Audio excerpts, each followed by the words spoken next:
రే లఫడగాలారా సంతోషించండి, పర్వాలేదు. ఎందుకంటే నా అపజయాన్ని నేను యాక్సెప్ట్ చేయాలి. నాకు అనుమానం ఉంది జగన్మోహన్ రెడ్డి ఎంత పని చేస్తాడో, చేయగలడు అని. కానీ ఏమోనో ఒక నమ్మకం, ఒక విశ్వాసం ఉంది. నేను టెంపరీగా, ఓన్లీ టెంపరీగా నా ఓటమని మనస్ఫూర్తిగా అంగీకరిస్తూ వాడి ముందు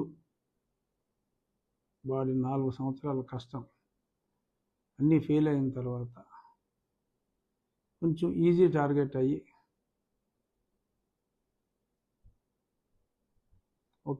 కొంచెం ఈజీ టార్గెట్ అయ్యా, టెంపరీగా సక్సెస్ అయ్యాడు.